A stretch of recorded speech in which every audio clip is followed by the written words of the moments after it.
오늘은 콜럼버스가 스페인에 와서 카톨릭 왕들이었던 이사벨과 페르난도의 지원을 받게 된 과정까지 말씀을 드리려고 합니다.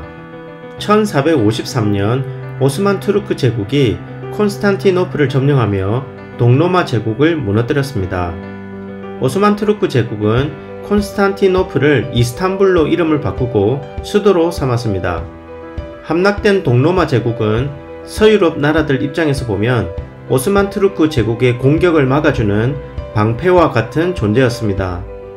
그런데 동로마 제국이 무너지면서 서유럽 국가들은 오스만 투르크를 직접 상대해야만 했고, 실크로드를 통해 동양에서 가져오는 특산품으로 많은 이익을 남겼던 상인들은 큰 충격을 받게 됩니다. 만약 누군가가 실크로드를 대체할 수 있는 바닷길을 개척하고 독점한다면 막대한 이익을 남길 수가 있었습니다. 이러한 시대에 콜럼버스가 등장하게 됩니다. 콜럼버스는 이탈리아 제네바 출신의 항해사였습니다. 1480년대 초반부터 콜럼버스는 지구는 둥글어서 대서양 서쪽으로 계속 항해하다 보면 인도가 나타날 것이라고 믿고 있었습니다. 하지만 그런 믿음만으로 항해를 할 수 있는 것은 아니었고, 이를 위해 큰 배와 선원들, 그리고 막대한 자본과 국가의 승인도 필요했습니다. 콜럼버스는 1483년에서 1485년 사이 포르투갈의 왕 주앙 2세에게 그의 계획을 처음으로 제안한 것으로 알려져 있습니다. 그러나 포르투갈은 콜럼버스에게 부와 지위를 약속해주며 모험을 할 필요는 없었습니다. 그 이유는 당시 포르투갈에는 항해사들을 양성하는 큰 학교가 있었고, 그 항해사들은 대양을 항해하는 뛰어난 기술을 가지고 있었기 때문입니다.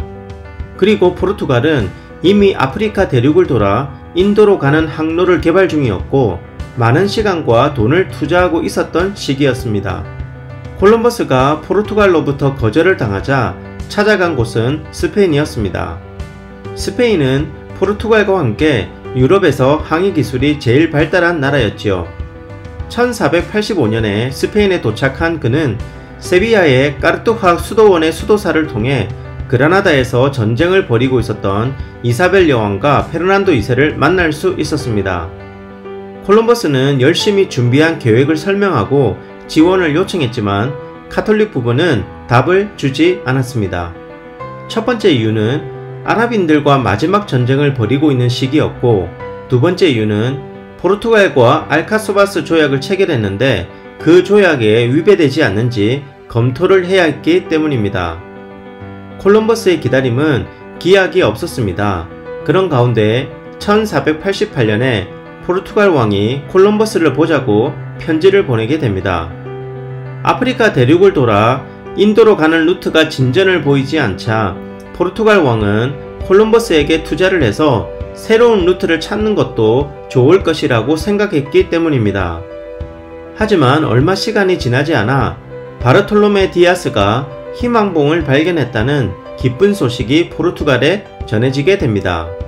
콜럼버스는 시르에 빠져 다시 스페인으로 돌아오게 되죠. 또다시 2년간의 시간을 보내는 가운데 카톨릭 왕들이 그라나다를 함락하기 직전 콜럼버스를 그라나다 근교 산타페로 부르게 됩니다. 1492년 4월 17일 드디어 콜럼버스는 자신의 요구사항을 카톨릭 왕들에게 관철시키고 항해 지원을 받을 수 있는 길을 열게 됩니다. 카톨릭 왕들에게 요구한 사항은 다음과 같습니다. 첫 번째, 해군 제독의 지위를 주고 콜럼버스가 새로 발견한 땅에서는 그가 죽을 때까지 부왕으로 임명한다. 제독의 지위는 세습할 수 있도록 한다. 두 번째, 콜럼버스가 새로 발견한 땅에서 나오는 10%의 수익은 콜럼버스가 가진다. 또한 신대륙의 추후 교역 활동에 대해서 8분의 1의 자본 참가권을 승인한다. 드디어 지원을 받아 바다로 나가게 된 콜럼버스에게 어떤 여정이 기다리고 있을까요? 다음 편에는 콜럼버스의 항해 일지에 대해 알아보는 시간을 가지도록 하겠습니다. 감사합니다.